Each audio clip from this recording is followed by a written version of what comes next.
Bliss Sunday and bliss morning everyone. So sa part na 'to maaga nga tayong nagising kasi nga pupunta tayo ng church. Puwede naman tayong magbasa ng Bible tsaka mag-worship sa ating bahay pero iba pa din talaga 'pag nakakasalamuha natin yung mga kapatid natin sa pananampalataya.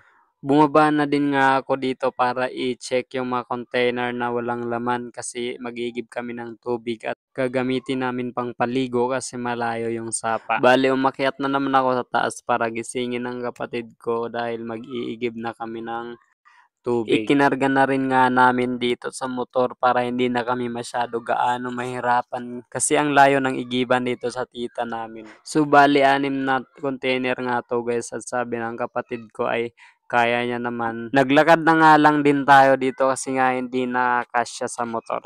Buti nga din ay walang masyado gaanong umiigib kaya nga ay nakabalik din tayo agad sa bahay. Binuhat na nga din namin daw punta sa bahay at sakto pagdating ay nakahanda na din yung kape at kamote. So sakto nga kasi ilang buwan na din akong hindi nakakakain ng kamote. Perfect nga yung combination ng almusal natin sa umagang to. At napakatamis din ng kamote at walang sira. I love the combination. Kaya naman talagang nasolve yung almusal natin. Tapos na nga din pala akong maligo dito at yun, pumuntahan na nga din nga kami ng church. Yung location nga pala ng church ay nandito sa Armenia, Oson, Masbate. So, let's praise and worship our God. Padayon po kita na mag-sintro sa ating pananampalataya. Ama, salamat po sa pangaran ng aming Panginoong Jesucristo at sa kapangyarihan sa banal na Espiritu na padayon na gagabay sa kautusan. Salamat o Diyos. Tungod ikaw ang nagdala sa amon para magkausat sa dakila mong layunin upang kami ay iligtas. Salamat Ama sa umagang ito, sa lahat na patuloy mong ginagamit sa pananambahan ito. Salamat tayo sa walang kumpay na kabutihan mo sa bawat isa. Pinadadaloy mo ang kuryente na walang sakabal.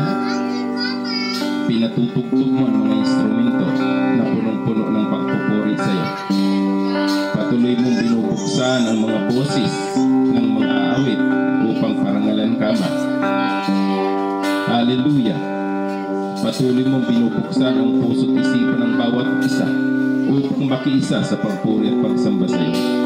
Ama, narito ka sa aming kalagitnaan upang ikaw ang pinakadakilang sentro ng aming pagtitipon. Pagpalain mo ang bawat isa, Diyos. Salamat sa lahat ng gagamitin mo sa oras nito. Ikaw ang magpapala sa bawat isa sa amin, Panginoon.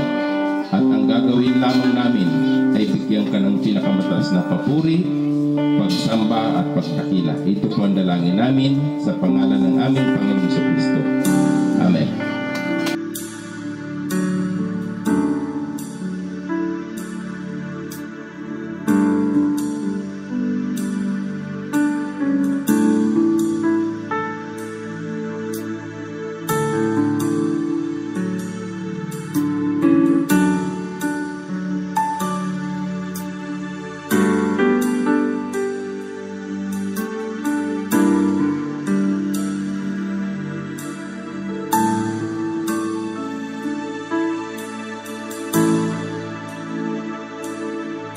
Siyasatin mo, Jesus, ang puso ko sa kasalanan nagawa laban sa'yo.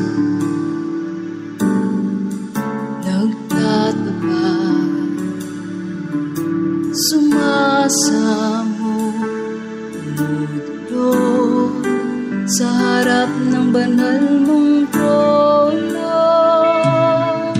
Siyasatin mo, Jesus, ang puso ko sa kasalanan nagawa laban sa'yo.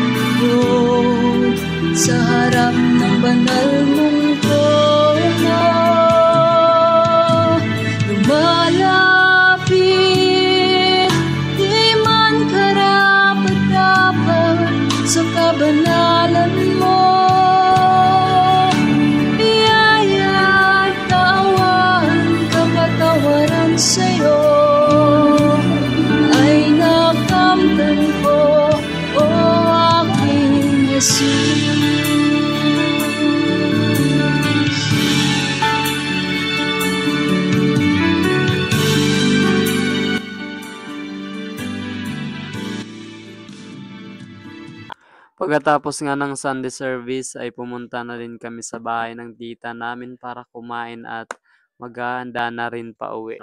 Nasa 40 minutes nga din pala yung biyahe papunta sa bahay namin sa bukid at sinagupa pa namin yung sobrang init. Medyo mahirap nga din pala yung daanan kaya hindi ko na masyadong na-videohan. At yun, nakauwi din tayo ng safe kaya salamat and to God be the glory.